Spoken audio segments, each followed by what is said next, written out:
जय Hind. Mission JRF में आप सभी का स्वागत है। कैसे हैं आप लोग? उम्मीद करते हैं सब लोग कुशल मंगल होंगे। अभी तक हम लोग आदिकाल पूरा देख चुके हैं। भक्ति काल में भी हम लोग आचार्य रामचंद्र शुक्ल वाली जो पुस्तक है उससे पूरा पढ़ चुके हैं। और फिर रामस्वरूप चतुर्वेदी जो हैं उनसे भी जो भक्ति काल से इम्पोर्टेंट बिंदु बना था उसको भी हम लोग देख चुके थे। अब हम लोग जो अगला क्लास देख रहे थे वो डॉक्टर नगेंद्र का देख रहे थे।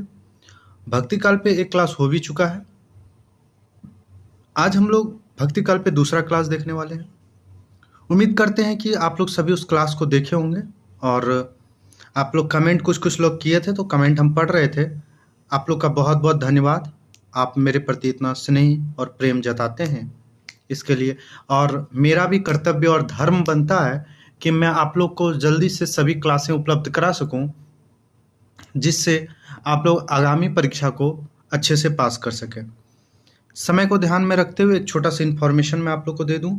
अगर आप मुझसे जुड़ना चाहते हैं तो मिशन जेआरएफ 2025 ये मेरा टेलीग्राम ग्रुप का नाम है। कैपिटल में लिखेंगे MISSION स्पेस JRF स्पेस 2025 अर्थात 2025। यहाँ आप अगर इस ग्रुप से जुड़ते हैं तो आपको कई सारे फायदे हो सकते हैं। पहला कि समय समय पर यहाँ क्यूज़ होता है। दिन भर में 2 से 3 बार क्यूज़ हो जाती है। और जो भी क्यूज़ होते हैं टॉपिक बाय टॉपिक क्यूज़ होते हैं। जैसे कि अभी काव्यशास्त्र और निबंध चल रही है। हर एक काव्यशास्त्र के हर एक बिंदु से प्लेटो का सिर्फ वर्ड्सवर्थ का देखना तो सिर्फ वर्ड्सवर्थ से जितने प्रश्न बन सकते हैं, ताकि आप लोग अच्छे से रिवीजन कर सकें और क्यूज़ भी लगा सकें। और साथ ही साथ mix Qs unit by unit previous year का सभी प्रश्न जितना यथासंभव हो सके परीक्षा दृष्टिकोण से प्रश्न तैयार किए जाते हैं। और जो भी यहाँ क्लास होते हैं उसका MCQ PYQ मिक्स क्यूज तैयार किया जाता है। चलिए, समय को ना ध्यान में रखते हुए विलंब ना करते हुए समय को हम लोग वर्क की ओर उन्मुख करते हैं। प्रेमाख्यानक काव्य सूफी मार्गी। सूफी का कई अर्थ होता है, इस बात को थोड़ा सा आपको समझना होगा।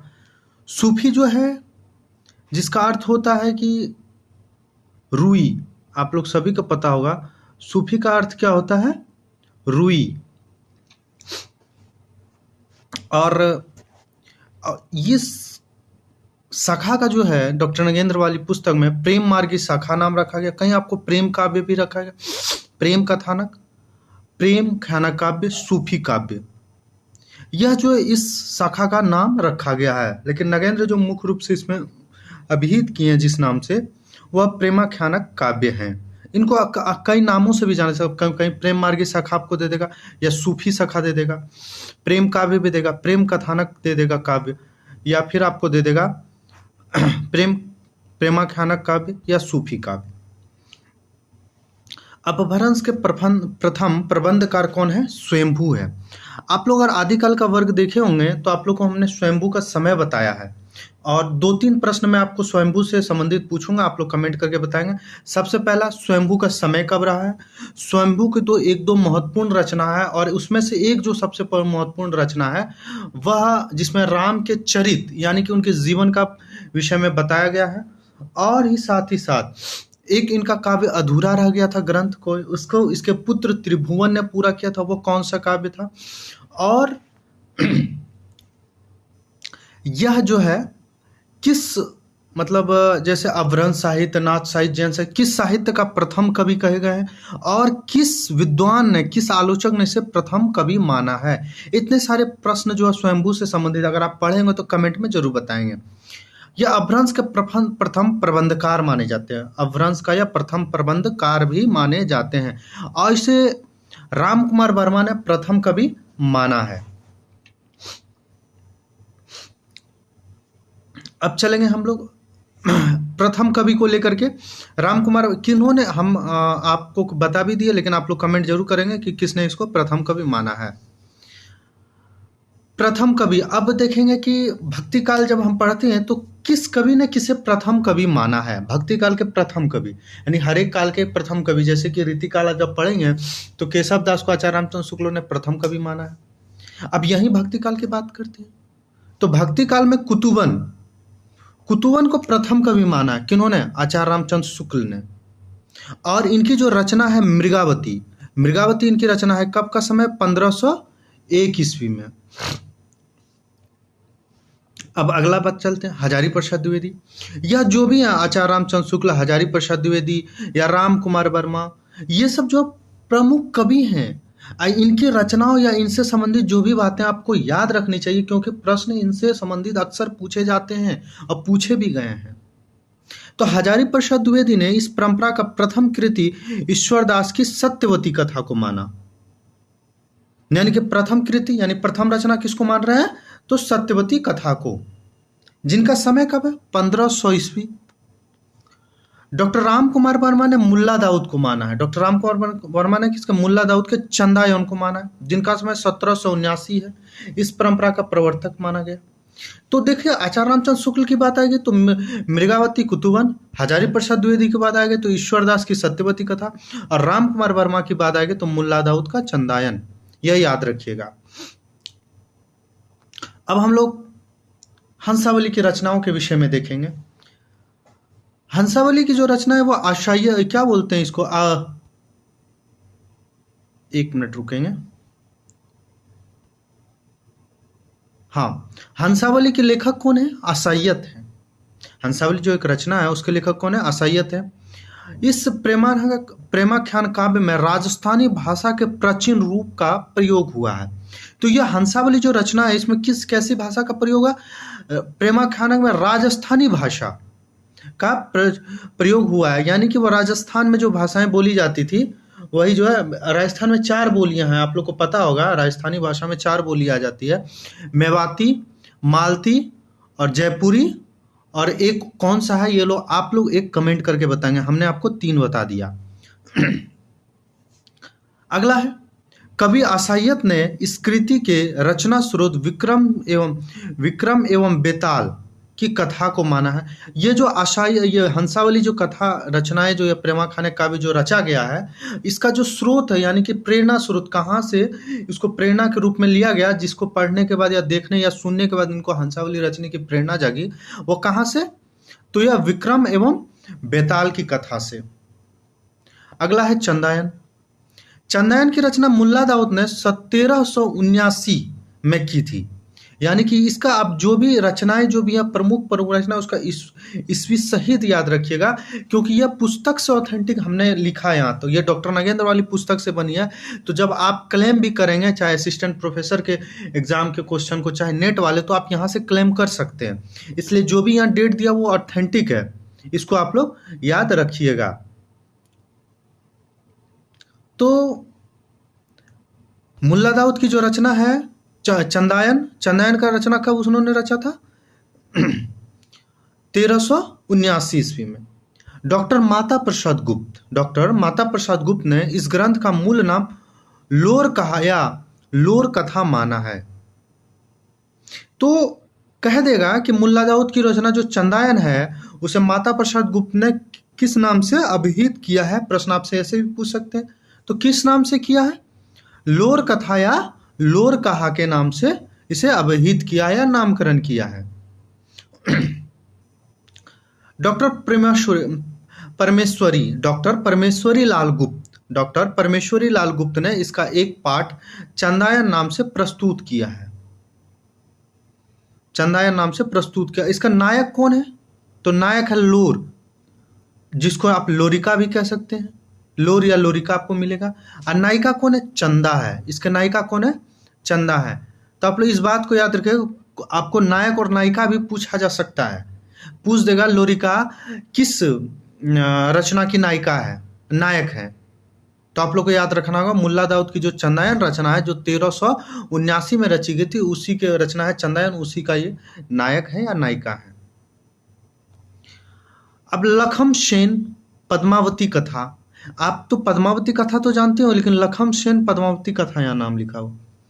इसकी रचना दामो या दामोदर कवि ने 1459 ईस्वी में की थी। स्वयं कवि ने इसे वीर गाथा कहा है, किंतु वास्तव में इसमें राजा लक्ष्मण सेन और राजकुमारी पद्मावती के प्रथम दर्शन। लक्ष्मण सेन, हम लोग पद्मावती में किनका नाम पढ़ते हैं? रतन सेन, लेकिन इसके नायक कौन है? लक्ष्मण सेन। एवं राजकुमारी पद्मावती प्रथम दर्शन जैन प्रेम का चित्रण रोमानी शैली में किया गया है। अगला है सत्यवती कथा। अभी हम लोग जो है आशायत की एक रचना हंसावली देखे, फिर चंदायन को देखे, फिर लखम सेन की पद्मावती कथा देखे, अब हम लोग सत्यवती कथा देखने जा रहे हैं। सत्यवती कथा, इसका समय है 1501 ईस्वी के रचयिता ईश्वर दास हैं, जो सगुणोपासक भक्त थे, जिन पर सूफी मत का आरोपण संभव नहीं हुआ। बहुत सारे लोगों का कहना है कि सत्यवती जो कथा है यह सगुण भक्ति धारा की रचना है, लेकिन डॉक्टर नगेंद्र ने इन्हें कहाँ रखा है? तो सूफी काव्य में रख दिया। इस बात के भी आप लोग याद रखिए कि एक महत्वपूर्ण, दो दृष्टि से यह महत्वपूर्ण होता है। पहला कि हजारी प्रसाद द्विवेदी ने भक्ति काल के प्रथम रचना या प्रथम कवि किसे माना? तो सत्यवती कथा को प्रथम रचना माना। इसके लेखक कौन है? सत्य ईश्वरदास है। दूसरा, प्रेमा खानक के किस काव्य रचना को सगुण भक्ति धारा में रखा जा सकता था या सगुण भक्ति उसमें पाया जाता है? तो कुछ में सत्यवती कथा में। शुक्ल ने इसे भक्ति काल के किसी भी धारा में स्थान नहीं दिया है। देखिए कितनी बड़ी बात है कि एक तरफ हजारी प्रसाद द्विवेदी इसे अपने सूफी काव्य में रखता, वहीं आचार्य रामचंद्र शुक्ल इसे एकदम बिल्कुल नकार के वो फुटकल काव्य धारा में, वो कहीं नहीं रखा हो तो कहाँ रख देते? वो फुटकल काव्य धारा में। अगला है मृगावती। कुतुबन की यह रचना है मृगावती। कुतुबन कृत मृगावती, जिनका समय कितना? 1503। ये सब याद रखिएगा क्योंकि प्रश्न यहाँ से बन चुके हैं और बनने की भी संभावना है। आपको क्रम में सजाने दे देगा, कभी मिलान में दे देगा, या फिर आपको अब प्रश्न जो पूछने का ट्रेंड चला गया, अब मृगावती को डायरेक्ट ना लिख करके पूछ देगा, इसके कोई नायक दे देगा और नायक के अनुसार उसको क्रम में सजाएं। तो आप लोग को नायक याद होना चाहिए किस कथा का है, अब फिर उस कथा का प्रकाशन वर्ष, तब जाके आप उसको क्रम में सजा सकेंगे। तो कुतुबन कृत मृगावती, जिनका समय है 1503 ईस्वी में नायक राजकुमार तथा नायिका मृगावती, प्रथम दर्शन जन्य प्रेम का निरूपण अत्यंत भावात्मक शैली में हुआ है। इसकी भाषा कैसी? अवधी है। इसकी भाषा क्या है? अवधी है तथा दोहा चौपाई छंदों का प्रयोग किया गया है। शैली में प्रायः सरलता, प्रभाव एवं सरसता मिलती है। अगला है माधवानल कामकंदला। माधवानल कामकंदला जो है, इनका जो प्रकाशन वर्ष 1527 ईस्वी के रचयिता गणपति ने नायक माधव, इसके नायक कौन? माधव, और एवं नृत्य विशारद कामकंदला के प्रेम का निरूपण अत्यंत रोमांचक शैली में किया गया है। तो इसका नायक कौन है? माधव, और नायिका कौन है? नृत्य विशारद कामकंदला कि प्रेम का निरूपण अत्यंत रोमांचक शैली में किया गया है। इसकी जो भाषा है राजस्थानी। एक चीज आप देख रहे होंगे कि ज्यादातर सूफी मत का जो परंपरा है वो राजस्थानी भाषा में लिखा गया है। थोड़ा बहुत तो अवधि आपको मिलेगा क्योंकि उस समय प्रचलित अवधि भी थी, लेकिन राजस्थानी आपको सबसे ज्यादा मिलेगा। इसलिए क्योंकि आपको आप पता होगा अजमेर शरीफ या अजमेर के दरगाह कहाँ है? अजमेर में है। निजामुद्दीन चिश्ती औलिया जो अमीर खुसरो के गुरु थे, ये भी सब लोग कहाँ थे? सब राजस्थान के थे। तो ज्यादातर जो सूफी लोग हुए, मुसलमान लोग, वो राजस्थान तरफ से थे, क्योंकि वो लोग जब अमृतसर से प्रवेश करते थे तो पंजाब से थोड़ा नीचे आकर राजस्थान में बस गए। इसलिए ज्यादातर सूफी मत की रचना है, क्योंकि ये जो सूफी होते थे, पीर सब जो होते थे, इन्हीं के मुस्लिम लोग के संत गुरु हुआ करते थे, इन्हीं की वजह से इनकी ज्यादातर रचना आपको राजस्थानी में देखने को मिलता है। अगला है पद्मावत। यह तो एकदम इंपॉर्टेंट, इसको आप VVI में रख सकते हैं, MI मोस्ट इंपॉर्टेंट में रख सकते हैं। आप जितना चाहे उतना इसमें आप VVI कर सकते हैं,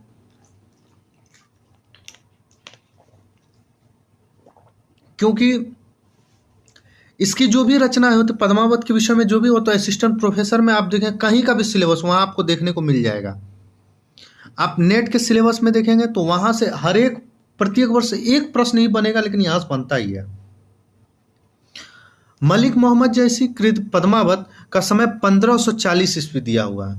पद्मावत का समय कब? तो देखिएगा इसके रचना का नाम पद्मावत है और इसके नायिका का नाम पद्मावती है। तो मलिक मोहम्मद जैसी कृत पद्मावत 1540, इसको याद रखिएगा, को इस परंपरा का प्रौढ़तम काव्य माना जाता है। पूछ देगा कि पद्मावत जो रचना है सूफी काव्य जो मलिक मोहम्मद जैसी का, उसको प्रौढ़तम काव्य किसने माना है? तो डॉक्टर नगेंद्र ने माना है, क्योंकि नगेंद्र वाली पुस्तक में ये बात मिली है। पद्मावत मूलतः रोमांचक शैली की कथा है। प्रश्न यहां से भी बन सकते हैं कि पद्मावत मूलतः रोमांचक शैली में है, यह किसने कहा? तो किसने कहा? आचार्य डॉक्टर नगेंद्र ने कहा। इसकी भाषा अवधी है। पद्मावत की भाषा कैसी है? अवधी है, तथा छंद योजना में नियमित रूप में चौपाई व दोहा का प्रयोग हुआ है। जैसी की अन्य रचनाएं सभी महत्वपूर्ण है, क्योंकि हमने आपको पहले ही कह दिया कि जैसी से संबंधित सब भी आई है, भी वेरी वेरी वेरी इंपॉर्टेंट। अखरावट इसकी पहली रचना है, दूसरा आखिरी कलाम, तीसरा चित्ररेखा। अच्छा, एक चित्ररेखा यहाँ रचना है, और 1934 की एक रचना है, वो चित्रलेखा है। आप बताएंगे कि चित्रलेखा किसकी रचना है? और उसके चित्रलेखा जो लेखक हैं उनके टेढ़े मेढ़े रास्ते, एक और अन्य भी रचना, ऐसे कई सारी रचना जो मुझे अभी एक टेढ़े मेढ़े रास्ते अभी याद आ गया। और आप लोग टेढ़े मेढ़े रास्ते अगर आपको याद आ रहा होगा तो आप लोग हमको बताएंगे सीधे साधे रास्ते किसकी रचना है, कमेंट करके आपको बताएंगे। ऐसे क्या होगा कि हम लोग जब भी उस चीज़ से रिलेटेड चीज़ें बातें याद करते हैं तो आप लोग को रिवीजन उसके साथ होते चलेगा। आप लोग कमेंट करके जरूर बताएंगे। आखिरी कलाम में कयामत की बातें कही गई है। एक कहरानामा, मसलानामा, इसमें क्या एक मसलानामा। तो इनकी कौन कौन से रचना हुए? अखरावट, आखिरी कलाम, चित्ररेखा, कहरानामा, मसलानामा। चित्ररेखा एक लघु प्रेमाख्यान काव्य है। चित्ररेखा जो है क्या हुआ? लघु प्रेमाख्यान काव्य है। प्रश्न यहां से बन सकते हैं, मलिक मोहम्मद जैसी की किस रचना को डॉक्टर नगेंद्र ने एक लघु प्रेमाख्यान काव्य माना है? तो प्रश्न यहां से बनेंगे, तो आप लोग क्या वहां टिक लगाएंगे? तो वहां टिक लगाएंगे आप लोग चित्ररेखा। और चित्ररेखा से हमने आपको 2-3 प्रश्न पूछ दिया है, आप लोग उसको कमेंट में बताएंगे। मधुमालती की जो रचना वो मंझन कृत है।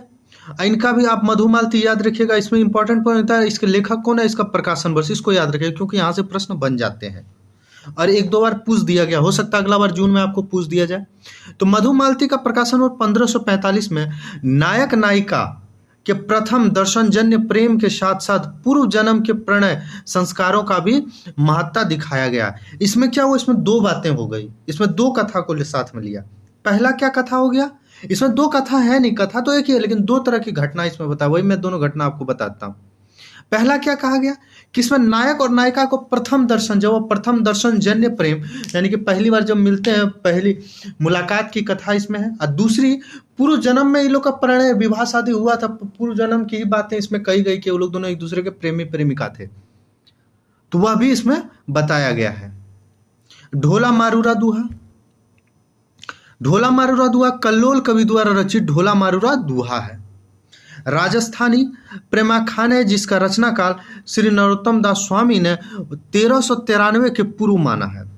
देखिएगा इसके जो लेखक है उसको याद रखिएगा क्योंकि प्रश्न यहाँ से बन जाते हैं। ढोला मारूरा दुहा से प्रश्न पूछा गया है PYQ में, अगर आप पढ़ेंगे तो वहां आपको मिल जाएगा। इसको कल्लोल कवि द्वारा इसको रचा गया है और क्या राजस्थानी प्रेमाख्यानक काव्य है यह।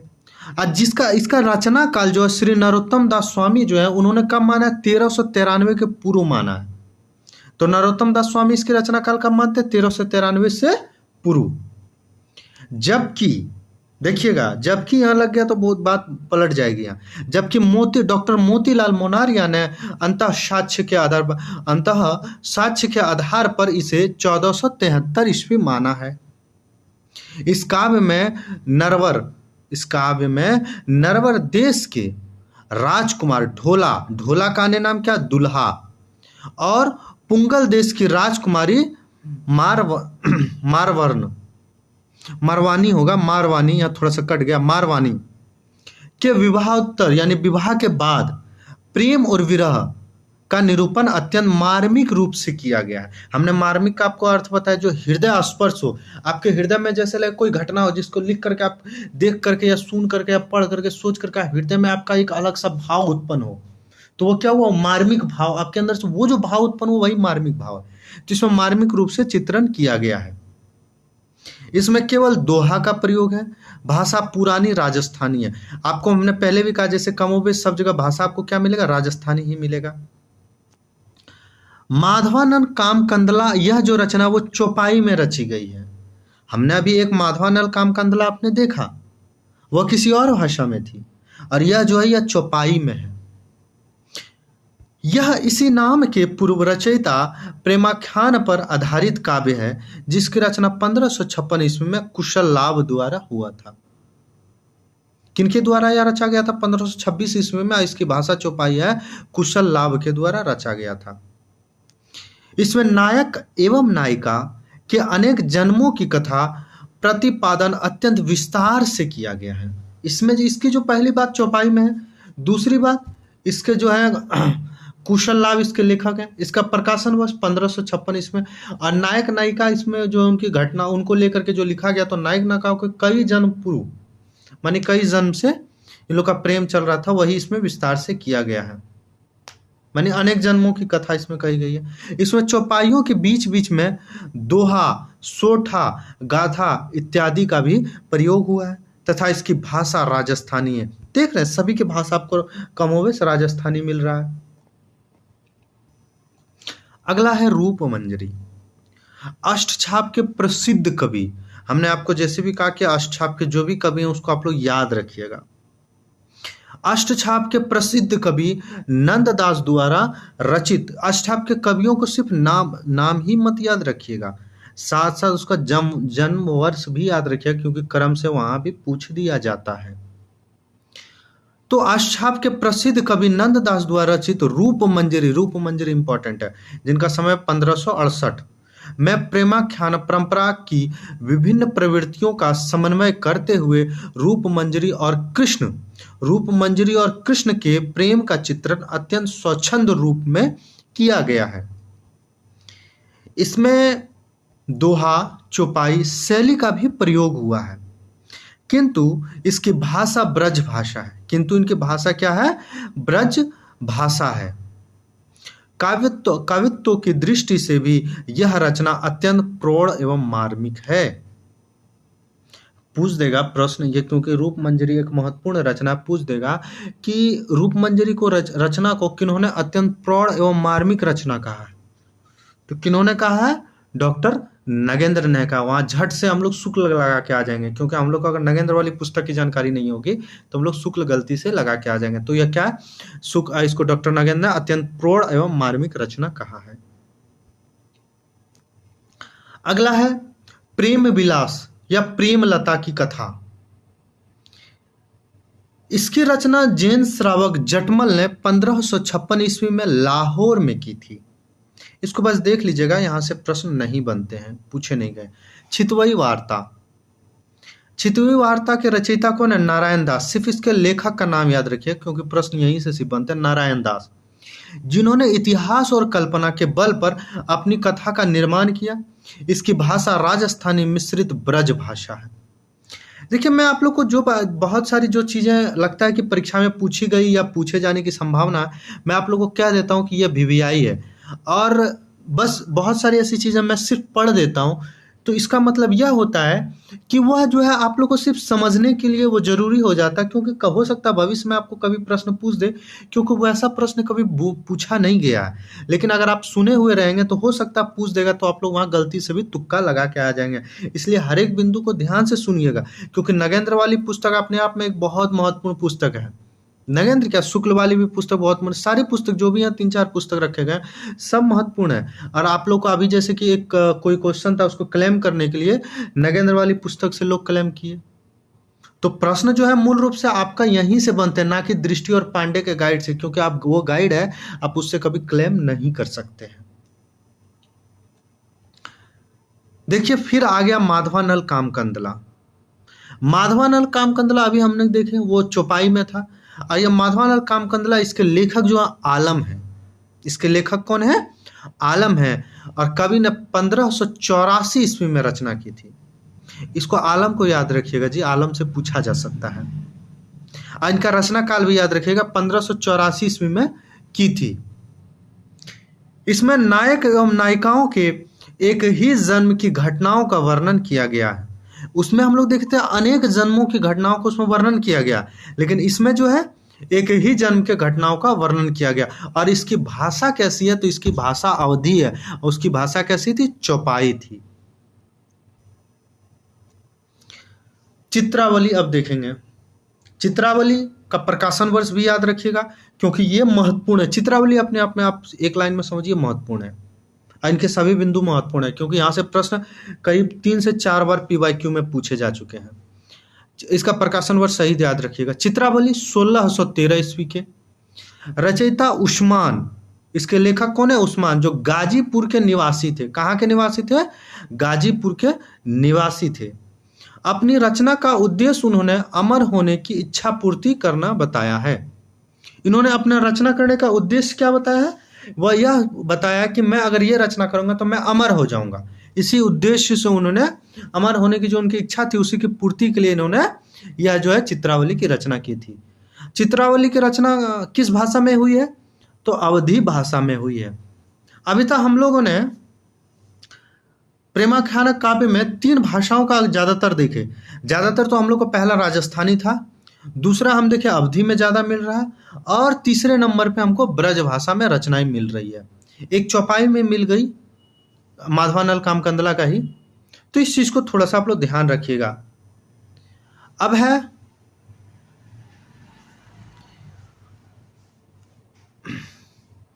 रस रत्न। अगली रचना कौन है? रस रत्न, 1618 ईस्वी। इसके रचयिता पुहकर कवि अकबर के दरबारी दुर्गादास के परपोत्र थे, यानी कि पोता का पोता। तो इसके रचयिता कौन है? रसरत्न के रचयिता कौन है? पुहकर कवि। सिर्फ पुहकर इसमें याद रखिएगा, और इसमें महत्वपूर्ण कोई नहीं है, बाकी ध्यान से सुन लीजिए। इसमें राजकुमार रंभा और सोम के प्रेम का निरूपण किया गया है। इसकी भाषा कैसी थी? इसकी भाषा अवधी थी, ज्ञानदीप। इसकी रचना शेख नबी ने 1619 ईस्वी में की थी। यह इसकी भाषा भी कैसी है? अवधी है। जान कवि के प्रेमाख्यान काव्य 17वीं शती के मध्य संख्या की दृष्टि से सर्वाधिक प्रेमाख्यान काव्य की रचना करने का श्रेय ज्ञान कवि को है। देखिए ये एक इंपॉर्टेंट बिंदु यहां निकल गया। ज्ञान कवि नहीं, जान कवि नाम है उनका, माफ कराएंगे। तो 17वीं शती के मध्य, इनका जो भक्ति काल को जो समय है आप लोग कमेंट करके बताएंगे कि 17वीं शती से मध्य से लेकर के कितना से कितना तक, 17वीं शती के मध्य से पहले कितना रखा है, क्या है इसका समय काल, हमको कुल मिला के कमेंट करके बताएंगे बिना देखे कि भक्ति काल का समय जो है डॉक्टर नागेंद्र ने क्या माना है, क्योंकि प्रश्न वहां से भी बन सकते हैं। तो 17वीं शती के मध्य संख्या की दृष्टि से सर्वाधिक प्रेमाख्यानक रचना करने का श्रेय जान कवि को है। पूछ देगा कि सबसे ज्यादा प्रेमाख्यान काव्य रचना किन्होंने किया, तो जान कवि ने किया है। इसकी रचना काल 1612 ईस्वी से लेकर के 1664 ईस्वी तक की थी, जिनमें 29 प्रेमाख्यान हैं। तो प्रश्न यहां से बन सकते हैं, जान कवि के कुल कितने रचना है, तो 29 प्रेमाख्यान है। इसमें से प्रमुख ये हैं, इसमें से प्रमुख कौन कौन है वो देखेंगे।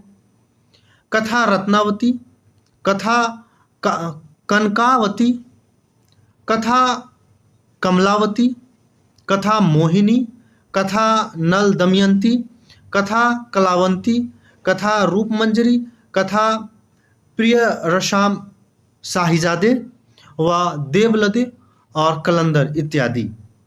इन सभी में प्रेम और विरह की प्रमुखता है। कदाचित वे पहले हिंदी कवि हैं जिन्होंने फारसी के लैला मजनू आख्यानों को लेकर के ग्रंथ लैला मजनू काव्य की रचना की है। इसमें आप इतनी सारी रचनाएं जो थी इसको कभी मत याद रखें, क्योंकि प्रश्न यहाँ नहीं बनते।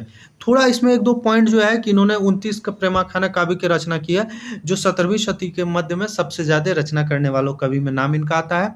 और दूसरा कि यह पहले कवि हैं जिन्होंने फारसी के लैला मजनू, फारसी मतलब क्या, फारस की खाड़ी के उधर जो भाषा बोली जाती है उधर फारसी वो लोग कहते थे। तो फारसी में लैला मजनू आख्यान को लेकर ग्रंथ लैला मजनू काव्य की रचना की है। थोड़ा इसको ध्यान में रखिएगा। और इसकी जो भाषा कैसी थी, राजस्थानी ब्रज भाषा। नल या दमयंती के रचयिता कौन है, नरपति व्यास। नल दमयंती के रचयिता कौन है, नरपति व्यास। और नल चित्र के रचयिता कौन है, कुमुद सिंह। अब हम लोग चलेंगे सगुण भक्ति धारा में। हम लोग निर्गुण भक्ति धारा को खत्म कर दिया, आज हम लोग चलेंगे सगुण भक्ति धारा में।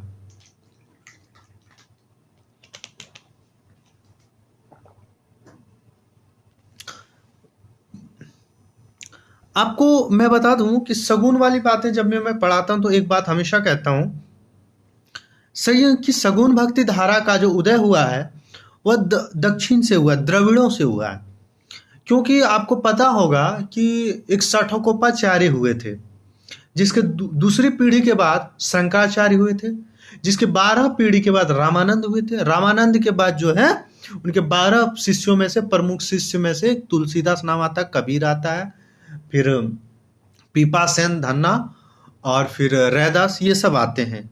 तो इन सबको आप याद रखिएगा, क्योंकि 12 जो उनके शिष्य हैं वो काफी महत्वपूर्ण है। प्रश्न वहां से बन जाते हैं ज्यादातर और अक्सर पूछे भी जाते हैं। चलिए अब हम लोग देखेंगे रामानुजाचार्य। आचार्य रामानुज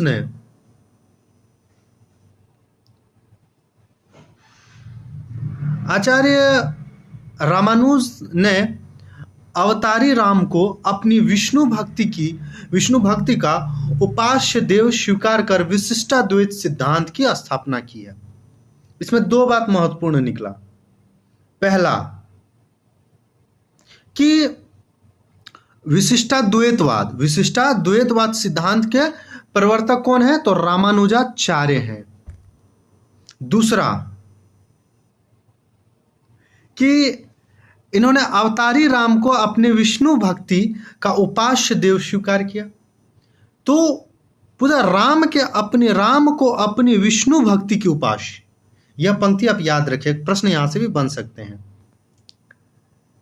दार्शनिक स्तर पर यह सिद्धांत विशिष्टाद्वैत कहलाता है और इस संप्रदाय को श्री संप्रदाय भी कहते हैं, क्योंकि श्री संप्रदाय ही आगे चल के जो है विशिष्टाद्वैत में विलीन हो गए थे। तो इस बात को आप लोग याद रखिएगा कि विशिष्टाद्वैतवाद जो सिद्धांत है वो कि इस संप्रदाय को श्री संप्रदाय कहते हैं। संप्रदाय का नाम आएगा तो श्री संप्रदाय, अद्वैत का नाम आएगा तो विशिष्टाद्वैत। इसके प्रवर्तक कौन हुए, तो रामानुजाचार्य हुए। रामानुजाचार्य के 12 पीढ़ी, दूसरी पीढ़ी पे रामानुजाचार्य के ही शायद शिष्य थे या 12वीं पीढ़ी या कुछ था ऐसा, आप एक बार देखिएगा। क्योंकि षठकोपाचार्य के दूसरी पीढ़ी के बाद हुए कौन, शंकराचार्य के 12 पीढ़ी के बाद हुए रामानंद।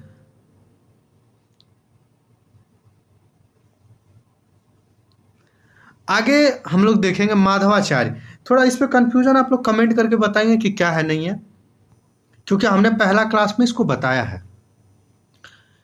आचार्य माधवाचार्य का जन्म दक्षिण भारत के बेलीग्राम नामक स्थान में हुआ था। इनका जन्म कहाँ हुआ था, बेलीग्राम नामक स्थान में हुआ था। वेदांत में प्रांगत होने पर भी यह संन्यास लेने पर इनका नाम आनंद तीर्थ रखा गया था। इनका नाम क्या रखा गया था, आनंद तीर्थ। देखिएगा यह श्री माधवाचार्य जो है यह काफी महत्वपूर्ण है और माधवाचार्य से प्रश्न इसके दर्शन अक्सर पूछ दिए जाते हैं, तो इस बात को भी आप लोग ध्यान में रखेंगे। क्या कहा गया कि श्री माधवाचार्य, इनका समय कब है, 1199 का जन्म दक्षिण भारत के बेलीग्राम नामक स्थान में हुआ था। और वेदांत में प्रांगत मतलब बहुत हर चीज जानकारी रखने वाले, पारंगत होने पर भी संन्यास लेने पर इनका नाम आनंद तीर्थ रखा गया। संन्यास लेने पर इनका नाम क्या रखा गया था, आनंद तीर्थ रखा गया था। क्योंकि प्रश्न यहां से भी आपसे पूछे जा सकते हैं।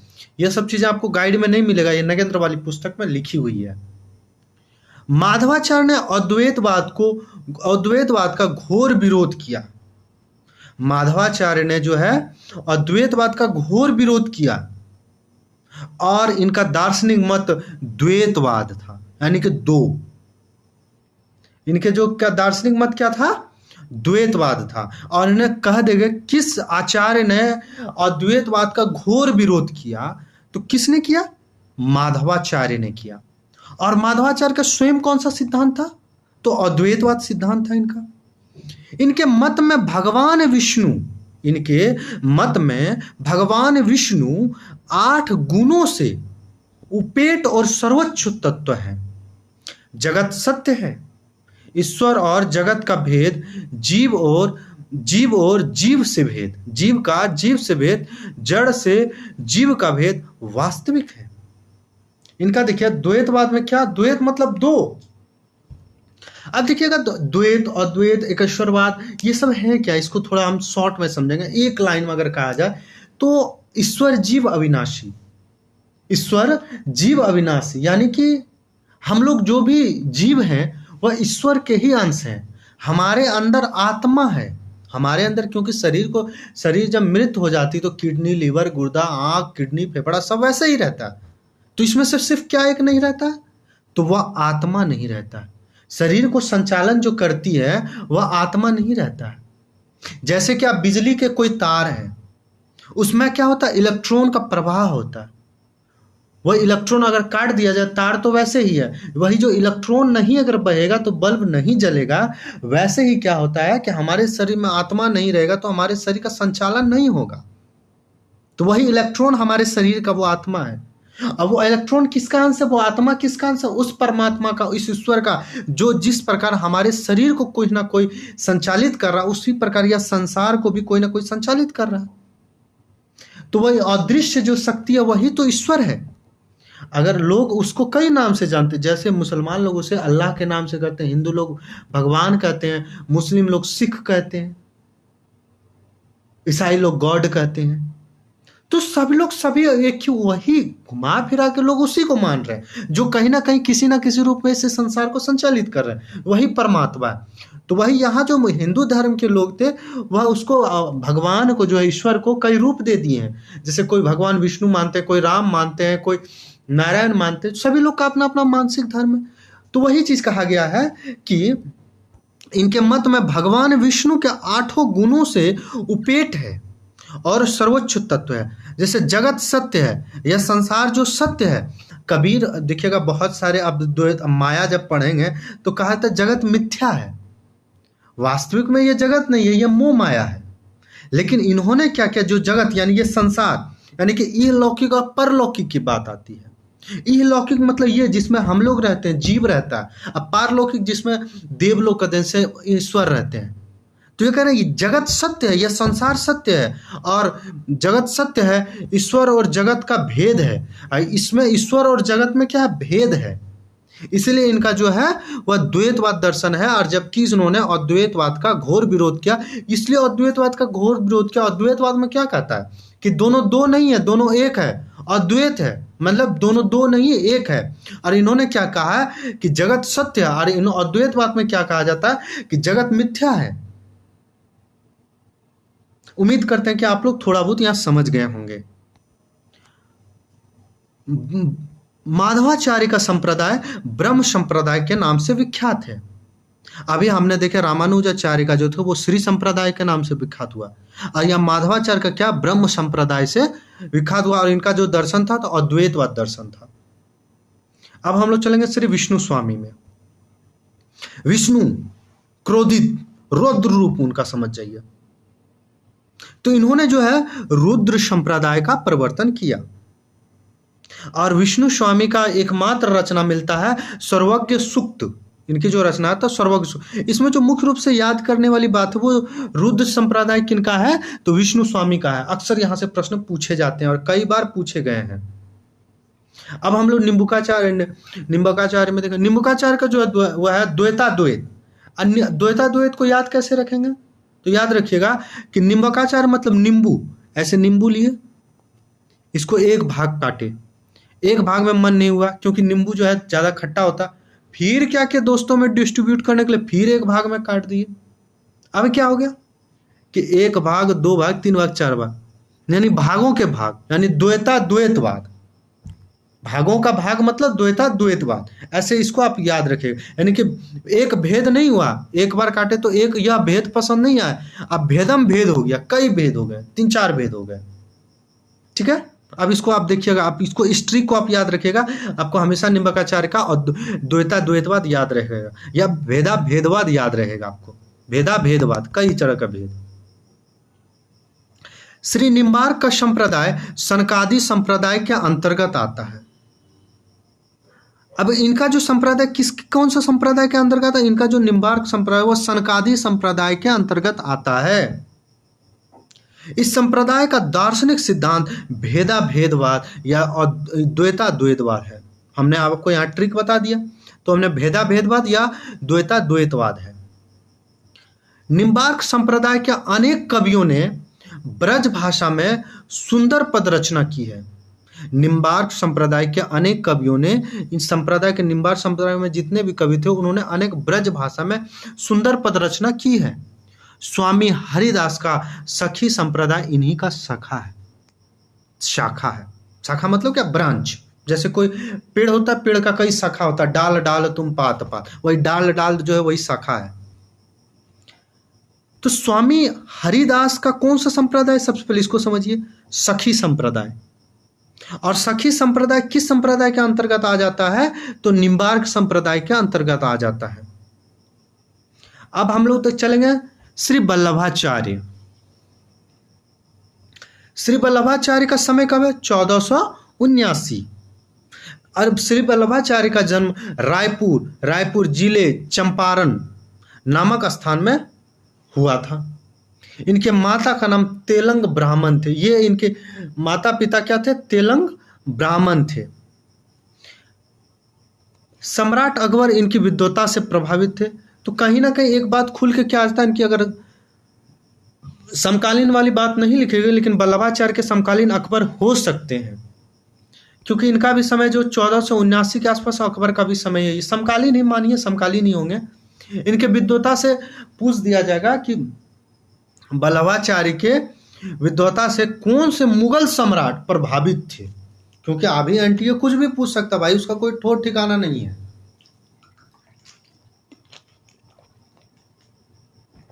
उसका कोई क्राइटेरिया नहीं है, उसका कोई नियम कानून नहीं है। 10 यूनिट दे दिया, वही उसका 10 यूनिट नियम है, वही दायरा है। उसमें से कभी कुछ भी पूछ सकता, कभी यूनिट 2 पे ज़्यादा दे देगा, कभी यूनिट 3 पे दे देगा, कभी यूनिट 5 पे, तो कभी 5 से लेकर के 10 तक, कभी यूनिट 1 से ज़्यादा प्रश्न पूछ लेंगे, कभी यूनिट 1 से 1-2 प्रश्न पूछेंगे। कोई भरोसा नहीं है इसका। इसलिए सभी बिंदु को और हर दृष्टिकोण से हम लोग देख के रखेंगे, ताकि प्रश्न कितना भी घुमाया जाए हम लोग उसको सही करके आ जाए। तो इनके कौन से मुगल सम्राट इनसे प्रभावित थे? अकबर जो थे इनकी विद्वता से बहुत प्रभावित थे। वल्लभाचार्य का संप्रदाय आज स्वतंत्र संप्रदाय के रूप में विख्यात है, किंतु मूलतः इसका संबंध विष्णु स्वामी संप्रदाय से ही स्थिर किया जाता है। तो इनका संबंध किस संप्रदाय से स्थिर किया जाता है? तो विष्णु स्वामी संप्रदाय से स्थिर किया जाता है। यानी कि पूछ देगा कि इनका वल्लभाचार्य का जो संप्रदाय था वह किस संप्रदाय से यह संबंध रखता है, जो इसको स्वतंत्र संप्रदाय के रूप में विख्यात है, उसको विष्णु स्वामी संप्रदाय से स्थिर किया जाता है। इसको याद रखिएगा। दार्शनिक दृष्टि से संप्रदाय या सिद्धांत शुद्धाद्वैतवाद कहलाता है, यानी शुद्ध। वल्लभाचार्य क्या थे? शुद्ध थे, एकदम शुद्ध, 100%, 24 कैरेट थे। याद रखिएगा इसको। तो दार्शनिक दृष्टि से इस संप्रदाय का सिद्धांत का नाम क्या है? शुद्धाद्वैतवाद। और इन्होंने ही पुष्टि मार्ग का प्रवर्तन किया है। आप लोग पुष्टि मार्ग की बात आएगी तो एक चीज हमको बताइएगा कि पुष्टि मार्ग का जहाज किसे कहा गया है? अब पुष्टि मार्ग का जहाज किन्होंने किसको कहा है? अब पुष्टि मार्ग का जहाज किसकी मृत्यु पे, उनकी जब बॉडी ले जा रही थी तो किसके मृत्यु पर किसने कहा है कि यह देखो पुष्टि मार्ग का जहाज जा रहा, कुछ लेना है तो जाके ले लो। या एक ही प्रश्न को हमने कई तरीके से आपसे पूछा, आप लोग इसका जवाब कमेंट में दीजिएगा। अगर आप लोग वास्तविक में पढ़ रहे हैं, हमको फॉलो कर रहे हैं, तो कमेंट करिएगा, और ताकि आपका साथ ही साथ आपका उसके साथ रिवीजन होगा। और हम कमेंट देख के मुझे लगेगा कि हमारे जो भी साथी मित्र मुझे देखते हैं वह इस चीज़ का प्रश्नों के साथ वह कमेंट करते हैं, और उनको काफ़ी अच्छा तैयारी, उनका काफ़ी अच्छा तैयारी है।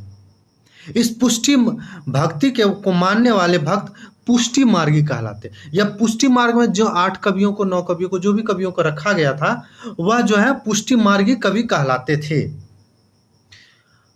बल्लभ संप्रदाय का प्रचार प्रसार में बल्लभाचार्य के पुत्र गोस्वामी विट्ठलनाथ का योगदान था। बल्लभ संप्रदाय का मूल रूप से प्रचारक कौन थे? तो गोस्वामी विट्ठलनाथ। गोस्वामी विट्ठलनाथ के पुत्र का नाम क्या था? आप लोग कमेंट करके नाम बताएंगे।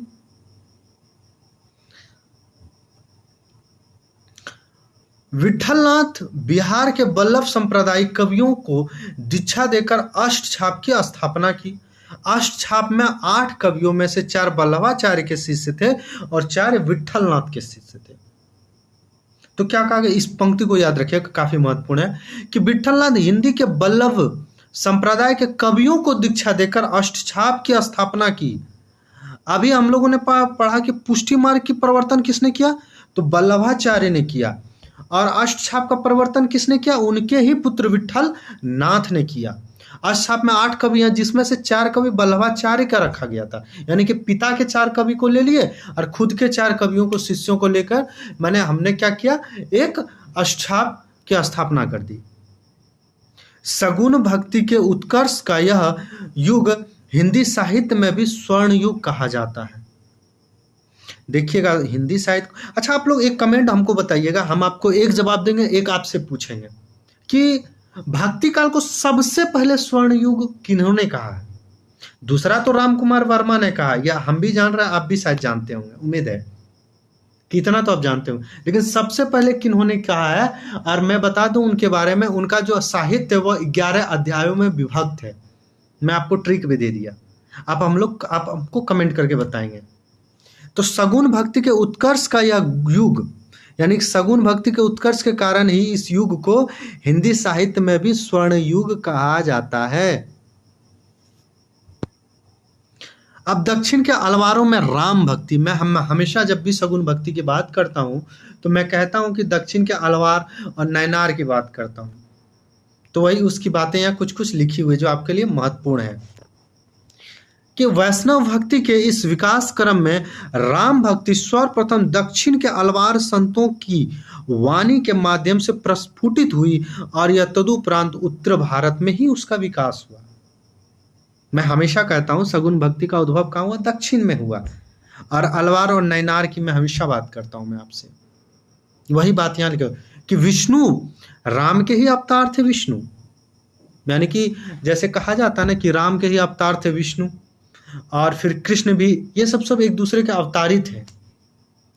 तो वैष्णव भक्ति के इस विकास क्रम में राम भक्ति के सर्वप्रथम, राम भक्ति सर्वप्रथम, पंक्ति याद रखिएगा, प्रश्न यहाँ से आपको उल्टा पुल्टा, दाएं बाएं, लेफ्ट राइट करके प्रश्न पूछा सकता है। अगर आपको कॉन्सेप्ट क्लियर रहेगा तो आप जवाब दे देंगे कि राम भक्ति सर्वप्रथम दक्षिण के अलवार संतों की वाणी के माध्यम से प्रस्फुटित हुई। प्रस्फुटित मतलब पहला जो धारा निकलता है उसे प्रस्फुट कहते हैं। तो कि सबसे पहले प्रस्फुटित कहाँ, किनके वो मुख से निकला? तो अलवार नैनार के मुख से प्रस्फुटित हुई। और तदुपरांत यानी कुछ समय के बाद उत्तर भारत में उसका विकास हुआ। यानी कि यहाँ से विकास स्टार्ट हुआ, लेकिन मुख्य रूप से विकास जो कहाँ हुआ? उत्तर भारत में जाके उद्भव हुआ, दक्षिण भारत में विकास हुआ उत्तर भारत में। मैं आप लोग को पिछले क्लास में भी बताया था कि आप लोग कमेंट करके बताएंगे अलवारों की संख्या कितनी थी और नैनारों की संख्या कितनी थी। तो आप लोगों ने शायद, उम्मीद है कि आप लोग कमेंट किए होंगे, कुछ लोगों ने तो जवाब दिया है, कुछ लोग शायद भूल गए होंगे। तो आप लोग जब क्लास पुनः देखेंगे तो आप लोग कमेंट जरूर करके बताएंगे। ये अलवार की संख्या 12 थे, यह प्रश्न याद रखिएगा कि अलवारों की संख्या कितनी है? 12। इसमें सठवाकोप, काठकोप, इनमें से काठकोप अथवा नकमा अलवार राम की पदुका का अवतार माने जाते हैं। इनके जो इसमें जो 60 कोप या नकमा अलवार राम के पदुका के अवतार, पदुका मतलब क्या होता है जानते हैं? राम जिस खड़मा को पहनते थे, जो जैसे हम लोग अब शाम पदुका को आप ऐसे नहीं कह सकते, लेकिन मैं आप लोगों को समझने के लिए कहता हूँ, आप लोग गलत नहीं समझेंगे। मतलब जो हम चप्पल पहनते हैं ना हम लोग का, वो हम लोग के लिए पदुका हो गया, खड़मा जिसको कहते हैं। तो वही क्या है कि राम की पदुका क्या अवतार माने जाते हैं। सातवें अलवार केरल के चेरवंशी, सातवें अलवार केरल के चेरवंशी राजा कुलशेखर अनन्य राम भक्त थे। तो सातवें अलवार केरल के चेरवंशी राजा कुलशेखर अनन्य राम भक्त थे। श्री संप्रदाय के प्रथम आचार्य रंगनाथ मुनि, जिनका समय 824 से लेकर के 1924 रखा, ने अलवार संतों के लोक प्रचलित पदों को प्रबंधम शीर्षक से 4 भागों में संकलित किया है। हमने आपसे पूछा था नयनार अलवार के जो रचनाएं हैं उसको किस रचना में उनके रचनाओं को रखा गया है, पिछले क्लास में हमने आपसे पूछा था, वही चीज यहाँ गया। रंगनाथ ने इसका संकलन किया, किस नाम से? प्रबंधम के नाम से 4 भागों में संकलित किया। उत्तर भारत में राम भक्ति का प्रवर्तन आचार्य रामानुजाचार्य के परंपरा में राघवानंद द्वारा प्रारंभ हुआ। तो देखिए उत्तर भारत में सबसे पहले राम भक्ति शाखा किन्होंने लाया? तो उत्तर भारत में राम भक्ति का प्रवर्तन आचार्य रामानुजाचार्य की परंपरा में, आचार्य रामानुज की परंपरा में राघवानंद द्वारा, राघवानंद को ही बहुत लोग कहते हैं कि रामानंद थे, और कुछ लोग कहते हैं कि राघवानंद के शिष्य रामानंद थे। तो वही चीज कहा गया कि प्रवर्तन आचार्य रामानुजाचार्य की परंपरा में राघवानंद द्वारा प्रारंभ हुआ और उनके शिष्य रामानंद ने उसे युगानुकूल भावभूमि प्रदान की। यानी कि राघवानंद के द्वारा प्रारंभ हुआ और रामानंद ने उसका विस्तार किया। आचार्य रामानंद ने ही सर्वप्रथम संकुचित रूढ़ियों में आबद्ध और बाह्य आक्रमण को संत्रस्त समसामयिक हिंदू समाज को राम भक्ति के अभेद्य कवच का प्रदान किया।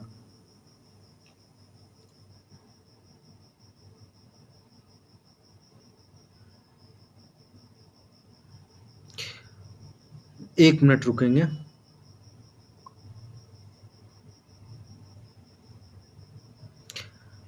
तो वही कहा गया उत्तर भारत में राम भक्ति के प्रवर्तन का मुख्य श्रेय आचार्य रामानंद को प्राप्त है। प्रश्न आपसे यहां से भी पूछे जा सकते हैं कि उत्तर भारत में राम भक्ति का प्रवर्तन मुख्य रूप से किनके द्वारा किया गया था? तो रामानंद के द्वारा किया गया था। क्योंकि प्रश्न जो एनटीए पूछना वो कहीं से भी आपसे किसी तरह भी प्रश्न पूछ सकते हैं, क्योंकि प्रश्न पूछने का हमने आपको कई बार कहा है कि उनका कोई फिक्स नहीं है, वो कुछ भी पूछ सकते हैं।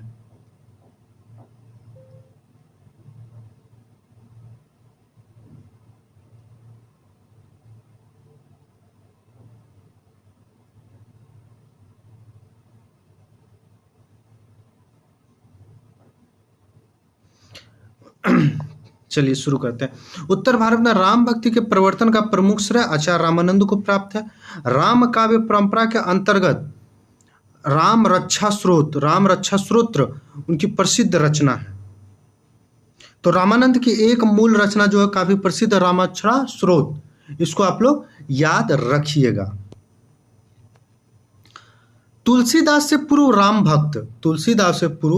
राम भक्त कवियों में विष्णुदास के नाम उल्लेख हैं। इनकी 5 रचना पूछ देगा। तुलसीदास जो सबसे ज्यादा राम भक्ति शाखा में प्रसिद्ध हुए, उनसे पहले कौन ऐसे कवि थे जो राम भक्ति शाखा में नाम लिया जाता? हालांकि राम भक्ति शाखा का नेतृत्व कवि का नाम आ जाए, नेतृत्व करता कवि का नाम, तो तुलसीदास का नाम लिया जाता। लेकिन उनसे पहले जो एक कवि हुए, कौन हुए? विष्णुदास हुए, जिनकी 5 रचनाएं जो है प्रसिद्ध है और उनकी नागरिक प्रचारणी सभा में वो उल्लेख भी है। जैसे महाभारत, रुक्मणी मंगल, सर्वांगरोहण, स्नेह लीला और स्वर्गारोहण नाम है, 2 बार लिखा गया। स्वर्गारोहण पर्व है ये, माफ करिएगा। अगला है स्वामी रामानंद। स्वामी रामानंद का जन्म काशी में हुआ और वैष्णव संप्रदाय के आचार्य राघवानंद के द्वारा इन्हें दीक्षा ग्रहण की। यानी कि राघवानंद के शिष्य हुए रामानंद, रामानंद के शिष्य हुए तुलसीदास, कबीर, पीपा, धन्ना, रैदास। और रामानंद का एकमात्र हमने रचना अभी क्या देखा, रामारक्षा स्तोत्र। अब हम लोग देखेंगे अग्रदास।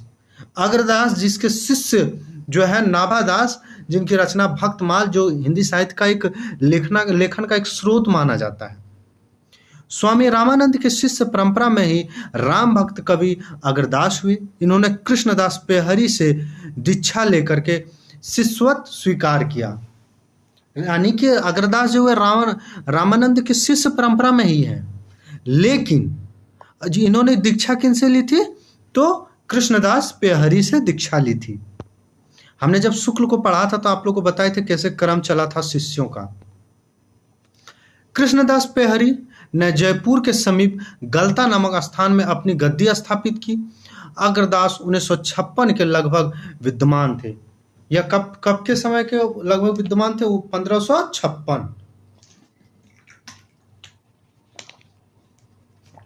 इनकी जो रचना है वह कभी कभी पूछ दिया जाता है। तो इनकी रचना कौन कौन सा महत्वपूर्ण है, ध्यान मंजरी, अष्टयाम, राम भजन मंजरी, उपासना, बावनी और पदावली, हितोपदेश भाषा, ये एक और रचना है इसकी। अग्र अली नाम से अग्रदास स्वयं को जानकी जी की सखी मानकर काव्य रचना किया करते थे। तो यह किस नाम से रचना किया करता, अग्र अली के नाम से। वही कहा गया अग्र अली नाम से अग्रदास स्वयं को जानकी जी का सखी मानकर। जानकी किसको कहा गया है आप लोग कमेंट में बताएंगे। जो मिथिला साइड के अगर कोई होंगे, मधुबनी साइड के, तो आप लोग जानकी का जानते होंगे, जानकी किसे कहा गया आप लोग कमेंट में बताएंगे। तो यह जानकी के सखी, जानकी पूछ देगा भक्ति काल के राम भक्ति शाखा में किन्होंने स्वयं को जानकी की सखी कही है, तो किन्होंने, अग्रदास अली। और जानकी की सखी मान करके उन्होंने किस नाम से रचना करते थे, तो अग्र अली के नाम से रचना करते थे। राम भक्ति परंपरा में रसिक भावना के समावेश का श्रेय इन्हीं को प्राप्त है। यानी कि राम भक्ति शाखा में रसिक भाव के जो सबसे पहले लाया किसने, तो अग्रदास ने ही लाया है। अष्टयाम अथवा रामाष्टयाम इनकी प्रमुख रचना है। इसमें सीता बल्लभ राम के दैनिक लीलाओं का चित्रण है। अष्टयाम थोड़ा याद रखिएगा, रामाष्टयाम ये भी याद रखिएगा, ये पूछा जा सकता है। नाभादास प्रणीत कृष्ण अष्टयाम भी अग्र अली जी के इस रचना से प्रभावित है। नाभादास की जो रचना है प्रणीत, वह अष्टयाम भी नाभादास के प्रणीत अष्टयाम भी अग्र अली जी के इस रचना से प्रभावित है। अगला है ईश्वरदास। सत्यवती कथा, इनका समय 1501। भरत मिलाप, अंगद पेज में रावण की सभा में अंगद के पैर जमाकर हट जाने के वीर रसपूर्ण वर्णन मिलता है। चलिए आज का क्लास यहीं समाप्त करते हैं। अगले दिन जो है हम लोग तुलसीदास से देखेंगे। और आप लोग को क्लास कैसा लग रहा है आप लोग कमेंट करके बताएंगे। और आप हमसे जुड़ना चाहते हैं तो मिशन JRF 2025 से जुड़ जाइएगा, ये नाम से मेरा टेलीग्राम ग्रुप है। तब भी आप लोग अगर वहाँ से नहीं जुड़ पाते हैं तो ये मेरा व्हाट्सएप नंबर है, आप यहाँ मुझे मैसेज करिए, मैं अपने व्हाट्सएप ग्रुप में आपको जोड़ दूंगा, जहाँ समय समय पर होने वाले सभी क्लास की जानकारी दी जाती है। और साथ ही साथ आपको अगर कोई डाउट हो तो यह डाउट भी क्लियर किया जाता है। और बहुत जल्द जब हमारा पूरा हिंदी साहित्य का क्लास खत्म हो जाएगा तो आप लोग को PDF भी प्रोवाइड किया जाएगा ताकि आप लोग उससे रिविजन कर सकें। चलिए, जय हिंद।